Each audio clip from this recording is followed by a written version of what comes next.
Well, we are here celebrating this Festival of Tabernacles, celebrating the time when the kingdom of God will rule over the nations of the world.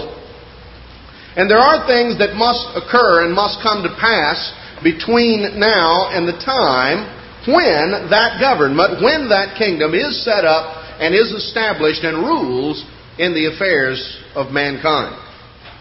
In many ways, the Bible could be likened to a tale of two cities.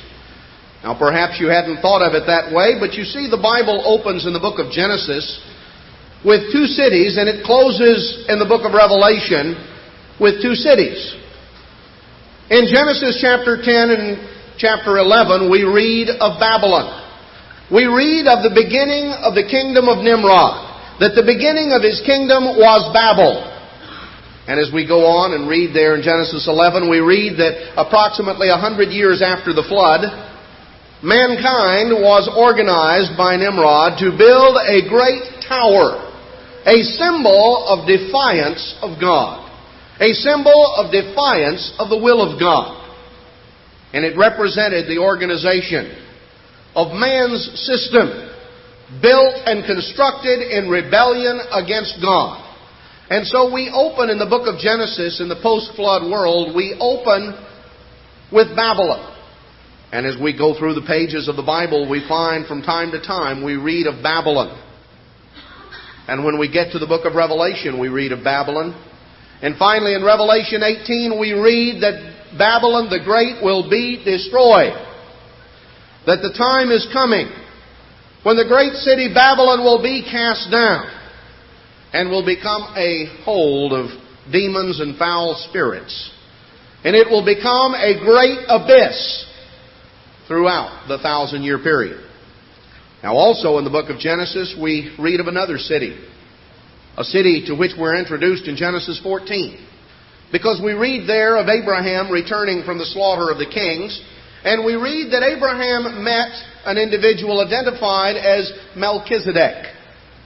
Melchizedek, king of Salem. Or Jerusalem, as we know it better. Melchizedek, king of Salem. Now, when we're introduced to Melchizedek in Genesis chapter 14, we don't know a whole lot about him just from Genesis 14, except that Abraham recognized him as an individual to whom tithes should be paid. And that he was an individual who was above Abraham because he blessed Abraham. And Abraham, of course, is the father of the faithful. So we're given just a very dim insight into the greatness and the majesty of Melchizedek. But when we come forward to Hebrews chapter 7, Paul identifies Melchizedek as the one who actually became Jesus Christ. The one who was without father, without mother, without beginning of days or end of life. The one who abides a priest continually. And that he appeared there as the king of Salem, the location from which he operated at that point in his dealings and appearances to Abraham and later to Isaac and to Jacob. So we're introduced there to the city of Jerusalem in Genesis 14, and when we come back to the end of the book of Revelation, what do we find in Revelation 21 when John looks up and he says, "Behold, I saw the holy city, the new Jerusalem, coming down from God out of heaven." The city that has foundations, whose maker and builder is God. You know, we're told that Abraham looked for a city. Abraham dwelt as a pilgrim, as a sojourner. But he looked for a city whose maker and builder is God. That heavenly Jerusalem that is going to be established after the millennium. We read of the time during the millennium, after Christ returns, when the law will go forth out of Zion and the Word of God from Jerusalem. So we read through the Scriptures of a tale of two cities. A conflict between two fundamental ways of life and two totally opposing governments. The outcome of that conflict is already determined. It's already determined because Babylon the Great is fallen, is fallen. we're told in Revelation 18. Her desolation, her destruction will come in 1 hour. Babylon the Great, which must yet finally emerge in its final stage, is to be destroyed by Jesus Christ.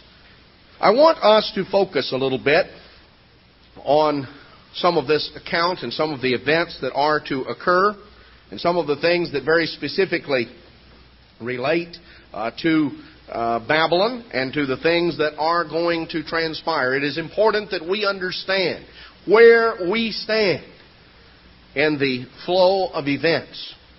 Now, we're going to concentrate quite a bit on the book of Daniel, because Daniel is a very pivotal area of giving us an outline of these events, and certainly focusing in on Babylon, because Daniel, you remember, was carried to Babylon as a captive. In Daniel chapter 4, we have a very remarkable section of Scripture, because this is a chapter that was actually written by a Gentile king, Nebuchadnezzar. Now, maybe you never thought of that. You didn't know that Nebuchadnezzar wrote part of the Bible, but notice Genesis 4, or Daniel chapter 4, verse 1. Nebuchadnezzar the king, unto all people, nations, and languages that dwelt upon the earth, peace be multiplied unto you. I thought it good to show the signs and wonders that the high God has wrought toward me.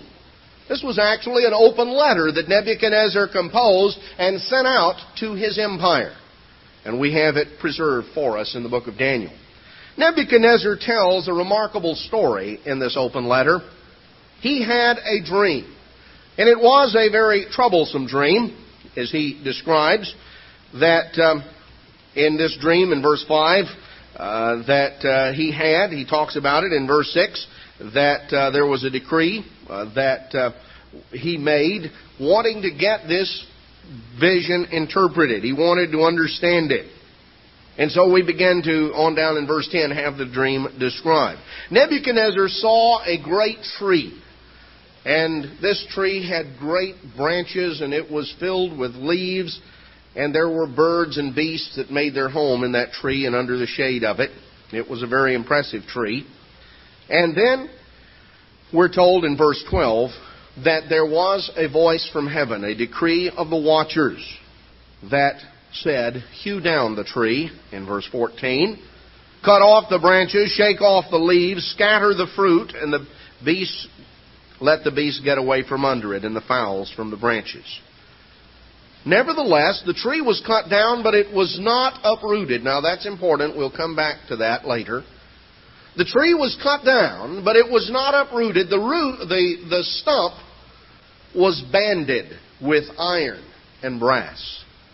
The tree cut down, but the stump remained in the ground and was banded. Well, we find that Nebuchadnezzar according to verse 16, was to have his heart changed from a man's heart to become like an animal. He went, in other words, absolutely stark raving mad. And that 7 times were to pass over him. 7 times. And this matter is by the decree of the watchers, and the demand by the word of the holy ones, to the intent that the living may know that the Most High rules in the kingdom of men, and gives it to whomsoever He will, and sets over it even the basest of men. God determines the rise and fall of kingdoms and empires. That's all a part of the plan of God. You know, we're told in the book of Acts that the Father has reserved the times and the seasons into His own power. The rise and fall of great powers, the ebb and flow of empires, is not merely a matter of happenstance or accident. The rise and fall of these empires and the timing of that rise and fall is a part of the plan and the purpose of God, because God rules over all. And He has reserved the times and the seasons into His own power.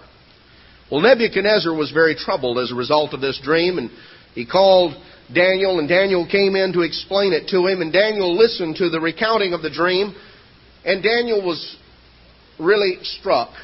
Daniel had developed an affection for Nebuchadnezzar, and was very bothered at the consequence of what this portended for Nebuchadnezzar personally. And so he finally, after about an hour, he composed himself and he began to address the explanation to Nebuchadnezzar and to tell him what was going to come to pass and how he would be driven forth from among men in verse 25.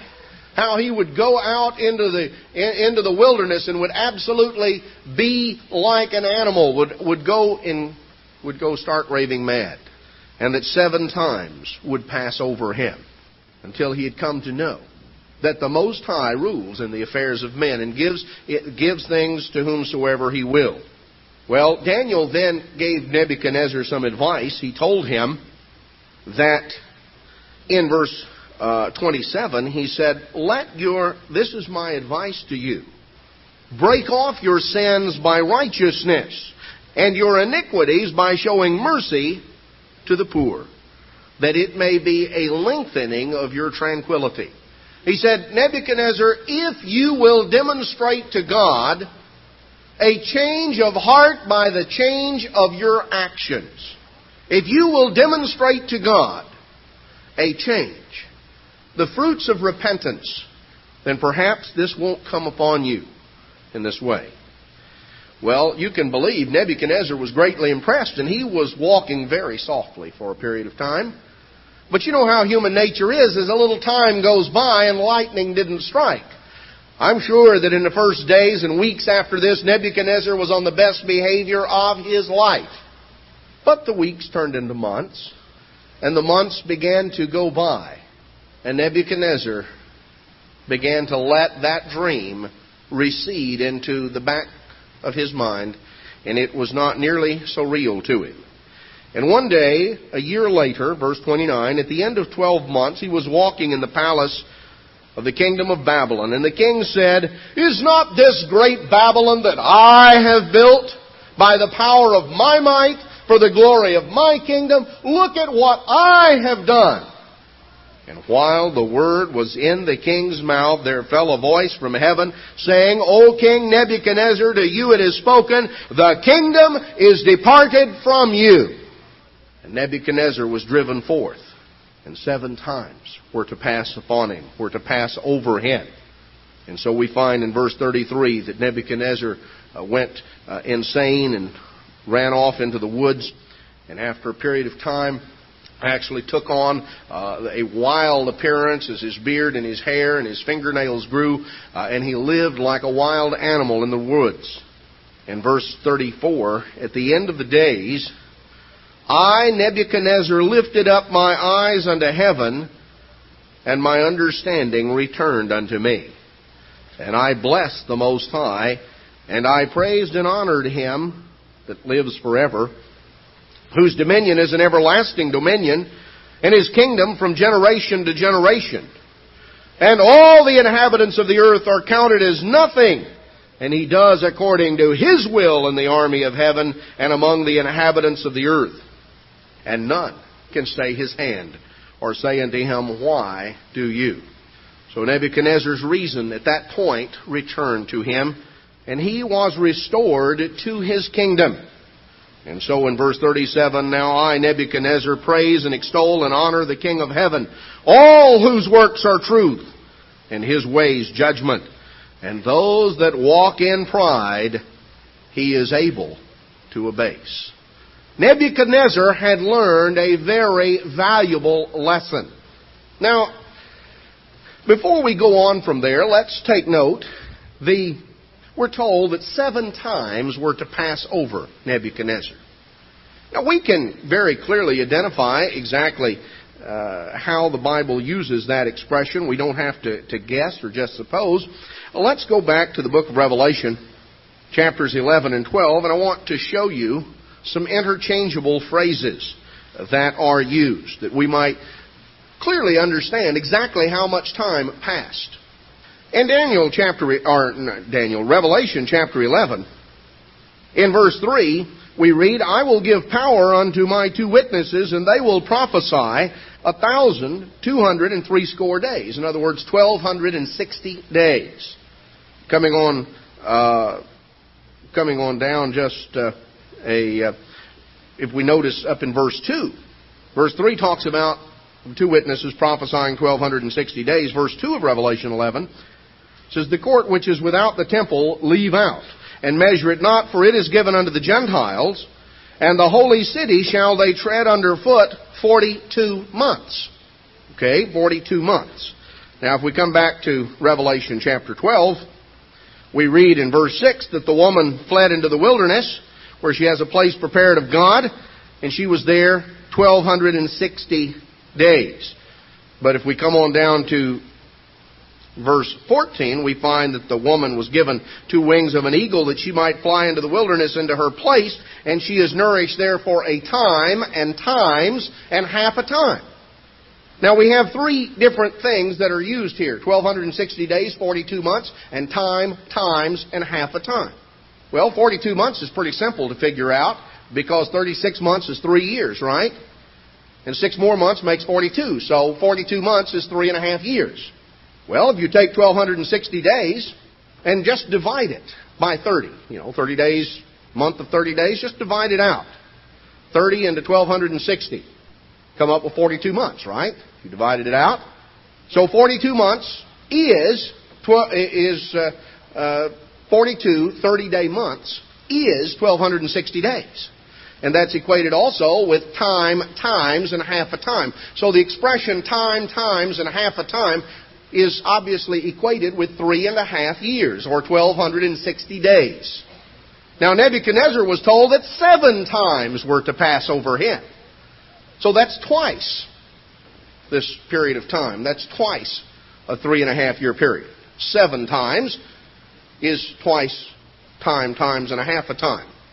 So, if time, times, and a half a time is equated to 1,260 days, then 7 times is equated to double that, or 2,520 days.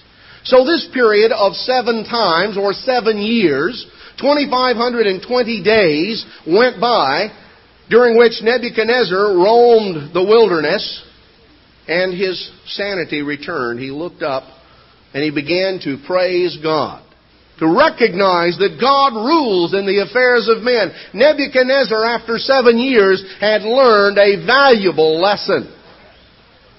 He knew that all that walk in pride, God is able to abase. And he had learned that lesson. But unfortunately, that lesson was not conveyed to his successors. Nebuchadnezzar had written an open letter. Daniel chapter 4 is a record of that letter. So it's not a matter that his successors didn't know it, hadn't heard the account, because we pick up the story in the very next chapter of Daniel, Daniel chapter 5. Daniel chapter 5, we read that Belshazzar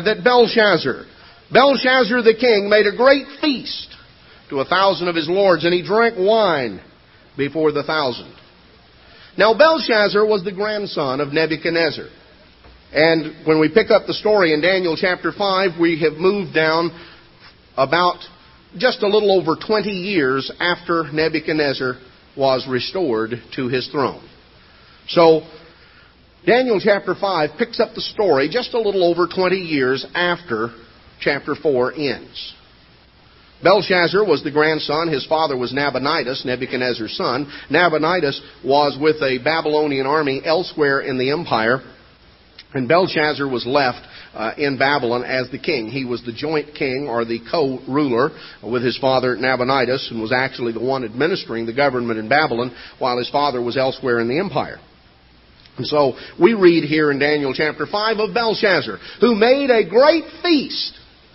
And if you go through it carefully and you look at the secular historical accounts, because there are many, Herodotus, the Greek historian, gives a detailed history of the Persian Wars, and he gives a detailed history of the fall of Babylon.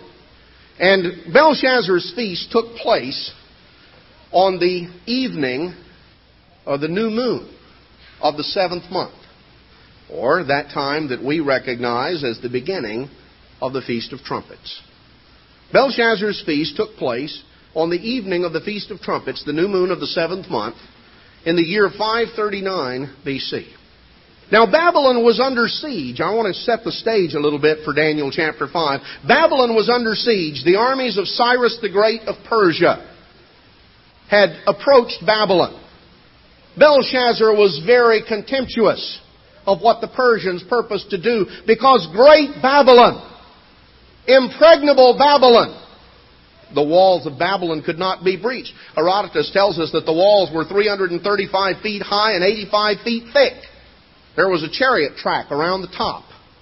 There were 100 brass gates. How can you breach a city like that? Great Babylon. There was the river that flowed through Babylon. There was a source of water. Belshazzar laughed at the idea that these Persians would have the audacity to think that they could lay siege to great Babylon. And so he made a feast, and he laughed at the Persians. And he drank wine, and after he had drank for a little while, verse 2, he commanded that they bring the golden and silver vessels, which his ancestor Nebuchadnezzar had taken out of the temple, which was in Jerusalem. And the king and his princes and his wives and his concubines might drink therein. So the sacred vessels held in the treasury of Babylon, the sacred vessels taken from Jerusalem by Nebuchadnezzar decades previously, were now brought into the banqueting room. And we find in verse 3 that they brought the golden vessels that were taken, and they brought them in. In verse 4, they drank wine, and they praised the gods of gold, and the gods of silver, and the gods of brass, and the gods of iron, and the gods of wood, and the gods of stone. You better believe by the time they got down to the gods of wood and stone, they were pretty well looped.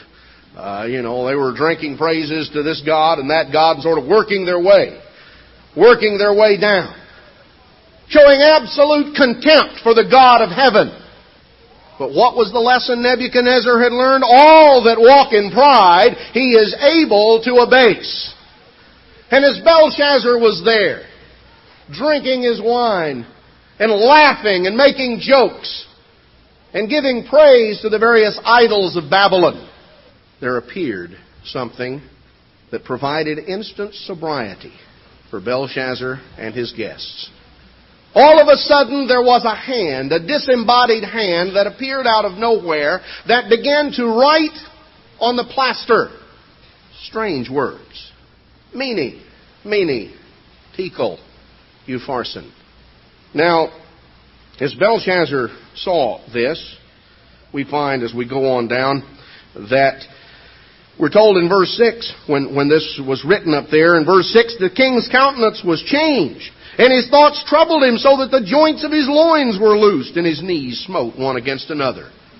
Now, you might want to look up that expression, the joints of his loins were loosed. That is a King James euphemism for the fact that he had a very embarrassing accident about that time. That just absolutely, he was so frightened that he didn't know what to do. So he did. And his knees smote one against another. He was absolutely petrified. In the midst of all of this drinking and all of this carousing, here was a hand writing on the wall. The handwriting on the wall. And he didn't know what to do. He wanted someone to interpret. Now let's understand, those words are very strange to us. The words themselves were not so strange to Belshazzar, because these are forms of the term mina, shekel, and perez, which were weights or measurements that were weights. But if you saw something similar and the words on the wall were tons, pounds, and ounces, it would be still, you might know what the word itself meant, but it would be meaningless in that context. And Belshazzar knew that whatever this was, it certainly wasn't meaningless. And he offered to make whoever could tell him, the third ruler of the kingdom. That, of course, is because he himself was the second ruler. We've already commented on that. Well, his mother, the queen mother, told him that there was a man in the days of his grandfather Nebuchadnezzar who was held in high esteem and high repute by Nebuchadnezzar, and who was noted as an interpreter of dreams. But Belshazzar hadn't had any need for Daniel. And he maybe had heard of Daniel, but He was ready to call in anyone, and so he called in Daniel to tell him. And Daniel told him. He started out by making great promises to Daniel, and Daniel said, "You keep your rewards. I don't need them." But Daniel told him, he said, This is the writing, verse 25, that was written. Mene, mene, tekel, upharsin. And this is the interpretation of the thing. Mene, God has numbered your kingdom and finished it. Tekel, you are weighed in the balance and found wanting. Perez, the kingdom is divided and given unto the Medes and the Persians. And Belshazzar commanded that they bring and put royal robes on Daniel. In verse 30, in that night was Belshazzar, the king of the Chaldeans, slain. And Darius the Mede took the kingdom. Darius the Mede, the uncle of Cyrus, actually was the one who led the troops in. Now, how could they come into Great Babylon? Great, impenetrable Babylon, with the great, massive walls. Well, you see, it seems that Cyrus and his Persians had been busy, and they had come up with a plan. And there was a canal that was being dug earlier that connected the river that flowed under Babylon with another stream. There was a canal that was dug, and the final levee was broken through that night. And when it was, the waters began to flow in this diversionary canal, and the water level of what was flowing through Babylon, the water level in that riverbed began to drop and drop as it flowed right on through.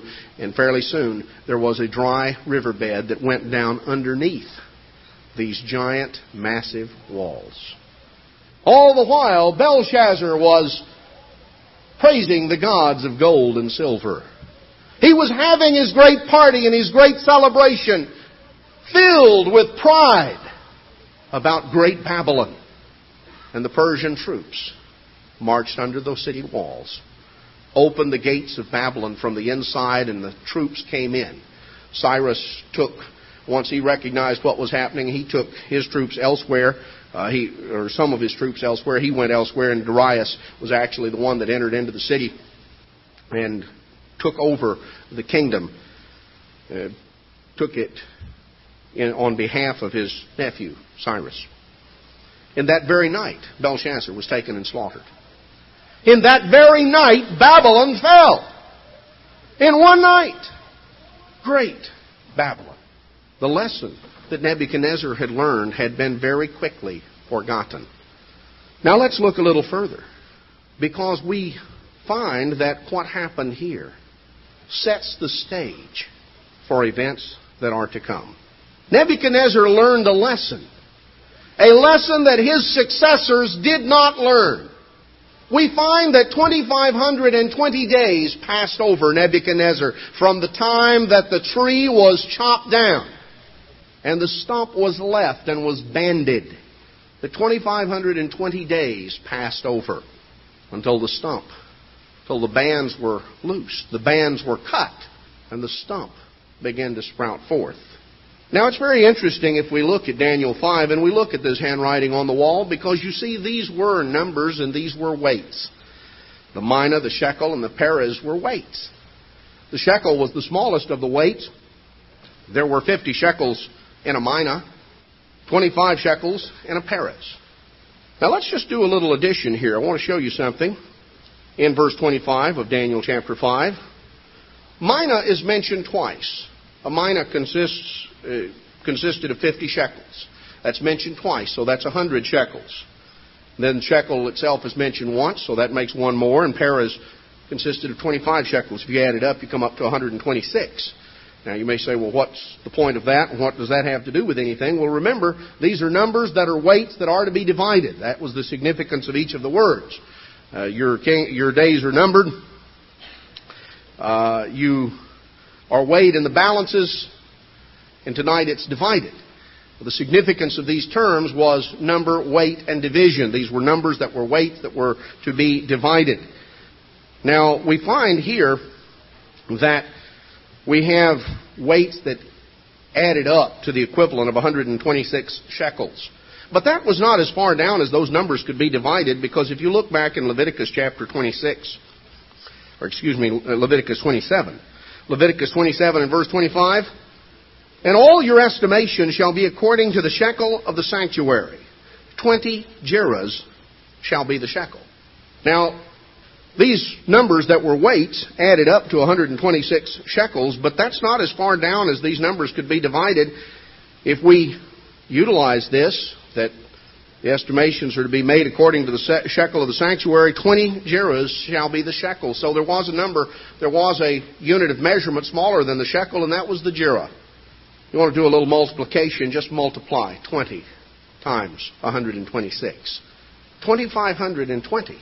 2,520. Now that's the number of days that were to pass over from the time that the tree was cut down in Daniel chapter 4. Nebuchadnezzar learned a lesson that his successors did not. Now 7 literal times passed over Nebuchadnezzar, and 7 prophetic times passed over Babylon. Because we're told in Numbers 14 and also in Ezekiel chapter 4 that in prophecy a day is representative of a year. Now if we come down looking at the fact that the tree was cut down, Babylon fell. You see, Nebuchadnezzar went through something. He was representative of that kingdom of Babylon, and he learned a lesson. But his kingdom did not. And so finally, when the fulfillment came, Babylon was cut down. Babylon was cut down. The tree was banded. The stump was not uprooted, because the time was going to come when it would shoot forth shoots once again. Well, 7 times, 2,520 years from the fall of Babylon in 539 B.C., on the Feast of Trumpets. If you come forward 2,520 years from that date, it brings you to the Feast of Trumpets of 1982. You can do the addition. Just remember that there is no year zero when you make your calculation. Now, it's very interesting that a string of events began to occur at that time that have set the stage, or that have brought us to where we are, and that are setting the stage. Because we were told, you see, that the tree was cut down, the stump was left, it was banded. Back in Job chapter 14, notice the statement.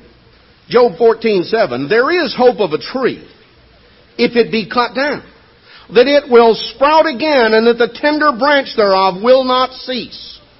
Though the root thereof was old in the earth, and the stalk thereof die in the ground, yet through the scent of water it will bud and bring forth boughs like a plant. You see, the tree, the bands were loosed, and the tree began to sprout forth. Now, it didn't sprout up as a full tree all of a sudden. When shoots began to come forth from a stump, or from the roots of a stump, you don't all of a sudden have a full-blown tree. But the 2,520 years came to an end. Very interesting that that very evening, the evening that began the Feast of Trumpets in 1982, was the evening that a remarkable event took place in Germany.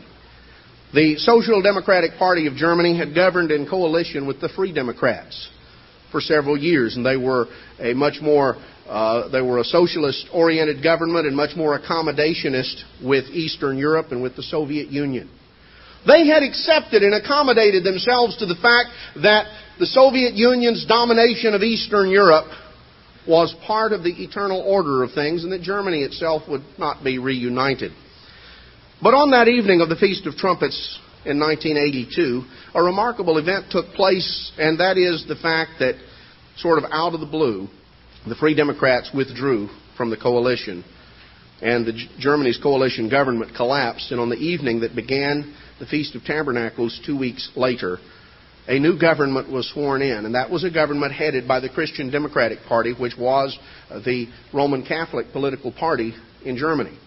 Now, we think in this country of separation of church and state, we ought to recognize that that is not something that is a part of the structure in many other nations, and that in many countries there are political parties that are directly affiliated and associated with a certain church.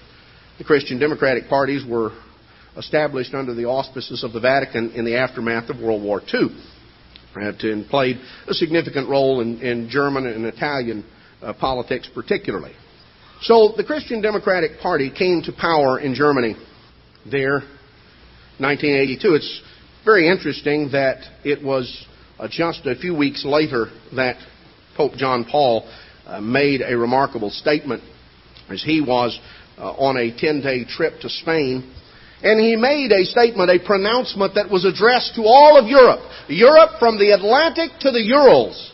And he said, I, Bishop of Rome and pastor of the Universal Church from Saratoga, issue to you, old Europe, a cry full of love. Give life to your roots. Give life to your roots. A remarkable chain of events was in progress. You see, it was on the last day of the Feast of Tabernacles in 1978. The last day of the Feast of Tabernacles, 1978, that the first non-Italian pope in centuries was elected, Pope John Paul II. You have to think about it a little bit to understand the significance that this held for the Eastern Europeans. Because there was, in the aftermath of World War II, when the Soviet Union occupied many of the nations of Eastern Europe, there was an attitude and an atmosphere that settled over those people of helplessness and hopelessness. That God had abandoned them, if there was a God, when a Slavic pope was chosen. A man from behind the Iron Curtain, a Pole. This electrified Catholics all throughout, particularly Eastern Europe. They took it as a divine sign that God had not abandoned them. Well, Pope John Paul was elected pope on the last day of the feast in 1978. And on the Pentecost weekend of 1979, just a matter of months later, he made a trip back to Poland. And this trip set the stage for further events because it was during the feast of 1980 that solidarity, the Union Solidarity, emerged in Poland. And just a matter of 2 years later, in 1982, on the last great day in 1982, solidarity was outlawed. Now, to all intents and purposes, as people looked at it, they said, well, the communists have done it again. They have crushed any semblance of resistance. But, brethren, that was not to be the case. Oh, it had worked effectively in Czechoslovakia in 1968, and it had worked effectively in Hungary in 1956. It had worked before in East Germany, but this time it simply represented a coiling and a compression of the spring, and the tension built that was to erupt forth. Yes, a new government came to power in Germany. The Pope issued a cry for Europe to give life to its roots. Solidarity was crushed. But, brethren, God's time had come. The events began to build behind the scenes over the course of the next 7 years. 7 literal times. 7 years that brought us forward. 7 years from the sundering of the bands. Brought us forward to the festival season of 1989. Do you remember that festival season? I remember that festival season very clearly. I remember sitting in my room, my motel room, watching the news on television. And the Berlin Wall was breached. The communist governments in Eastern Europe toppled like dominoes. You remember that festival season? You remember that right prior to the beginning of it, Solidarity, outlawed 7 years earlier, went from being outlawed to being the government of Poland. And it was like electricity that spread throughout Europe, throughout Eastern Europe. And all the commentators were taken aback. They didn't understand what was going on. They were sitting there with their learned panels discussing the significance and saying, well, this certainly doesn't portend the unification of Germany. Something like that is very unlikely. Perhaps, maybe sometime. Oh, certainly it couldn't happen before the year 2000. Before the end of the year, the agreement had already been reached. An incredible chain of events took place in Europe. And the old order, the post-World War II order, passed into history. It passed away. It was gone through Poland and through East Germany and through Czechoslovakia and through Romania, all the way down throughout Eastern Europe. And then the communist regime and the Soviet Union itself began to teeter and totter.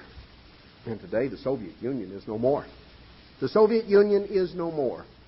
Russia has emerged, shorn of many of her old imperial possessions. Brethren, we live and have lived through in the last few years a most remarkable time. We are in one of those transition periods in history. In Daniel chapter 2, Nebuchadnezzar had a dream. And in this dream, he saw a great image. Now, he didn't understand what the dream meant. In fact, the dream itself was gone from him. But Daniel told him what he had dreamed, and then he explained the significance of it. Nebuchadnezzar had a great dream. He saw a great image whose height reached unto heaven, as it appeared to him, just this massive statue. The head was of gold, the shoulders of silver, the thighs of brass, the legs of iron, and the image culminated in 2 feet. 2 feet with 10 toes. And these feet were composed of a mixture of iron and potter's clay. And as he watched this great impressive image, a stone was cut out without hands, a stone of supernatural origin that came down and smashed the image on its toes. And when it did, the image was shattered to dust, and the dust blew away, and this stone, cut out of supernatural origin, became a great mountain and filled the earth. And Daniel explained to Nebuchadnezzar. He said in verse 37 of Daniel 2, "You, O king, are a king of kings." You are a king of kings. And he said down in verse 38, "You are this head of gold." Babylon, ruled by you, is symbolized by this head of gold. In verse 39, "After you shall arise another kingdom yet inferior to you, and another, 3rd kingdom of brass, which shall bear rule over all the earth." Great kingdoms that are going to rise after you. Well, we read of the first transition because we just got through reading in Daniel chapter 5 of how the Medes and the Persians came in and Babylon fell in 539 BC, and a second kingdom came in. The kingdom of the Medes and the Persians, symbolized by the shoulders and chest of silver. About 200 years later, there was another transition. Alexander the Great and his Greek troops crossed the Hellespont into Asia and defeated the Persians. And the Persian Empire fell. And Alexander's Greek Empire, this 3rd kingdom of brass, bore rule. Alexander himself died within a short time. But this Greek-dominated, this Hellenistic kingdom, divided among his successors, yes, but retaining a unity of the Greek language, of the Greek culture, of the Greek philosophy, retaining this Hellenistic flavor. The empire of the Greeks, which ruled over the entire Middle Eastern area, until finally there arose a 4th kingdom. A kingdom of iron that began to swallow up the remains of this Hellenistic kingdom of Alexander. It swallowed up what had become the northern kingdom of the Seleucids, taking their descent from one of Alexander's generals, Seleucus. They swallowed that up, the Romans did, and then finally swallowed up the Ptolemaic kingdom of Egypt in the south. And swallowed up the remains of Alexander's kingdom. And so we come down to this 4th kingdom, the Roman Empire. The Babylonians, the Persians, the Greeks, and now the Romans. Now there's an interesting thing that is pictured here on this image. It is emphasized that the 2 legs were of iron. That is emphasized, and that of course correlates with history because we find the Roman Empire continued down as the Eastern Roman Empire and the Western Roman Empire, divided in the 4th century A.D., by the Emperor Constantine for administrative purposes. The Western Empire with its capital in Rome, and the Eastern Empire with its capital in Constantinople, which Constantine, with all due humility, had named after himself and had made that the capital of the Eastern Empire. Now, biblical prophecy and our attention has primarily been focused on the Western Empire. That was the empire centered at Rome, the empire that continued down as the Latin Germanic realm, dominated by the Catholic Church and dominating Western European history for century after century in its revivals and declines. But that only represents the succession of the Western leg. You see, there was an Eastern leg as well. The Eastern Roman Empire, with its capital at Constantinople. The Eastern Roman Empire continued on down, known in latter history as the Byzantine Empire. But their rulers continued right on down as the Eastern Roman Empire, with the capital at Constantinople, continued on down until Constantinople fell to the Turks in the 1450s. Just a matter of less than 50 years before Columbus discovered America, when the Eastern Roman Empire finally fell in the 1450s. But there was an event that had taken place just prior, right around the time of this fall, just prior to it, and that was a marriage that had taken place in Rome. It was performed by the Pope himself. It was the marriage of Sophia, who was the niece and ultimately the heiress of the Eastern Roman Empire. And she married a man who was the Grand Duke of Muscovy. When Constantinople fell, the Grand Duke of Muscovy traded in his old title for a new one. He now viewed Moscow as the third Rome. Constantinople was the second. And he himself took the title Caesar, the successor of the Eastern Roman Empire. And so as we come down, emerge from the medieval period, all through the medieval period and on up until modern times, there were two rulers in Europe who claimed their title as successor to Caesar. You see, as we come on into modern times, we find there was a ruler who called himself Caesar. It's spelled out in the way we normally see it in English, C-Z-A-R, or sometimes T-S-A-R, the Tsar of the Russians. His title goes back to the Eastern Roman emperors. He was Caesar, the successor of Caesar in the East. But there was also one in the West, down through the medieval period and on up to modern times, who was also Caesar. We pronounce it in English Kaiser, which was simply the Germanic pronunciation. Actually, the Latin pronunciation of Caesar was more like Kaiser. That's just simply spelled out in German.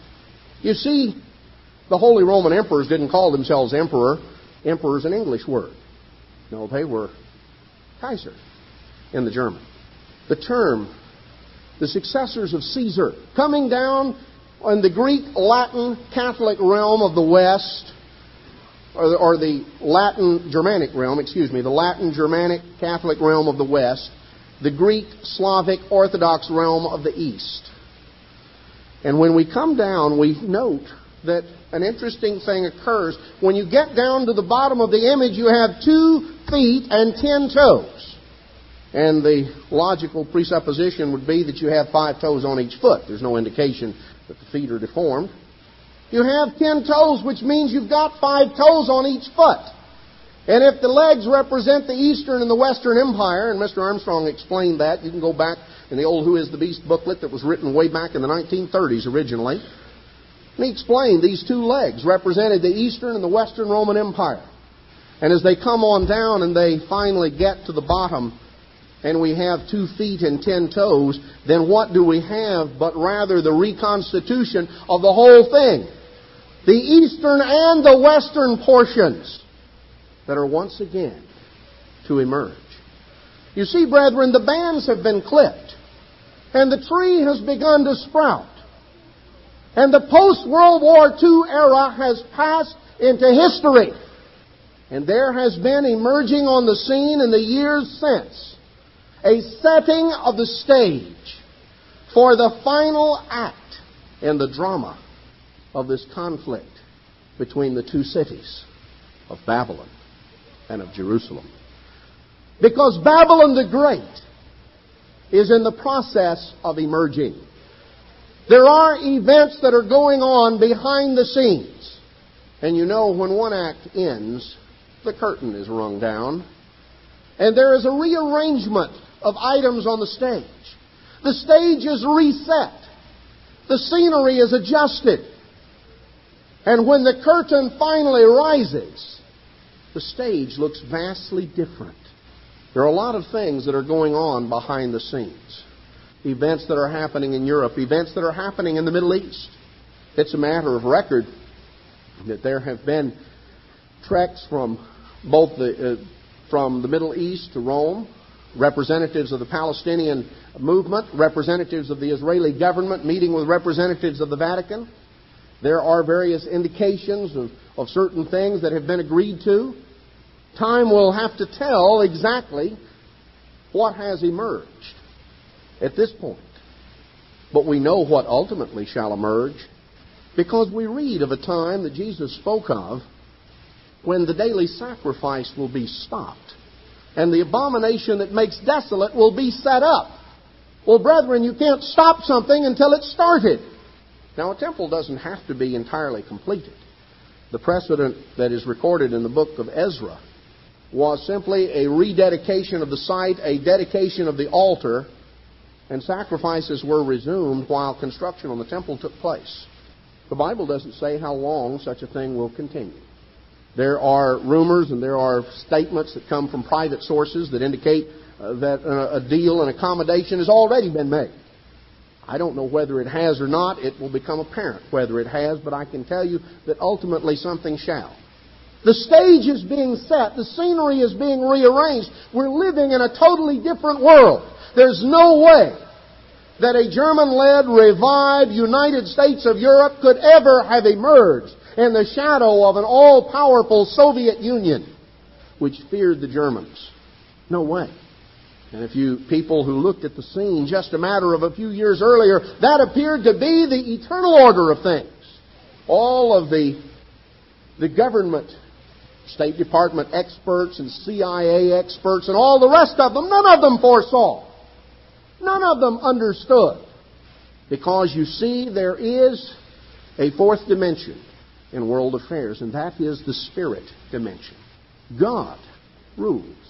God has a plan and a purpose, and we are now emerging in the final days. In the final days, in the final setting of that time.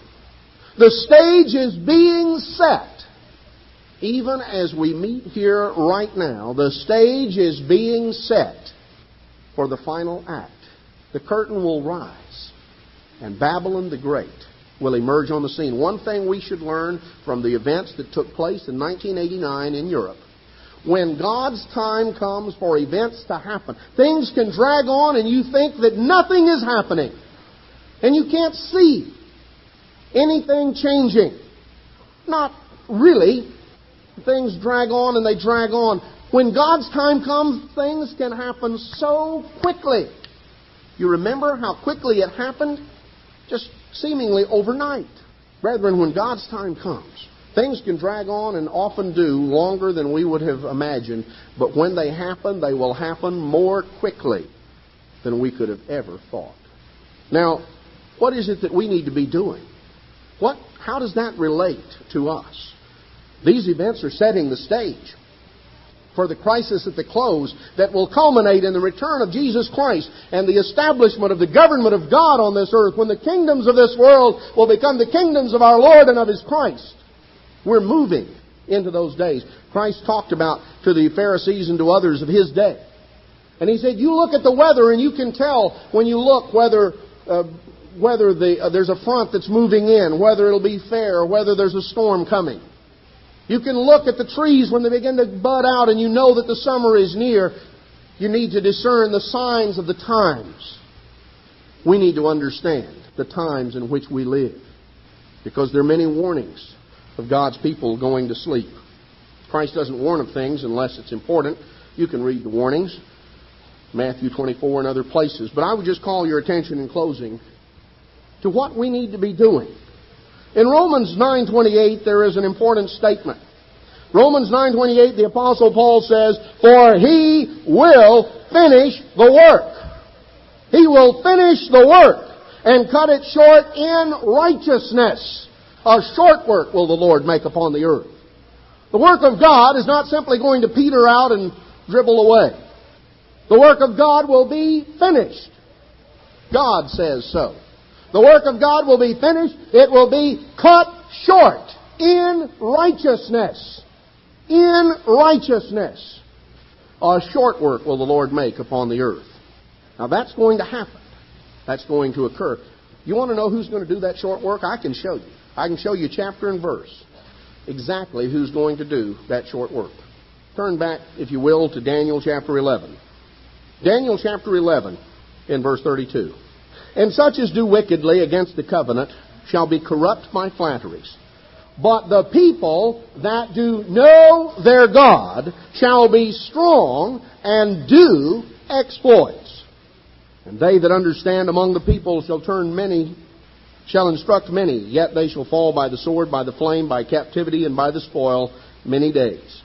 When they shall fall, they shall be helped with a little help. Many shall cleave to them with flatteries. Some of them of understanding shall fall, to try them, to purge, to make them white, even to the time of the end, because it's yet for a time appointed. This is a thumbnail sketch of the history of the people of God, the trials, the ups, the downs.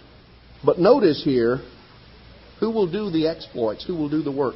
Those that know their God will be strong and do exploits. The work will be done by those who have the spiritual strength and wherewithal to accomplish and finish it.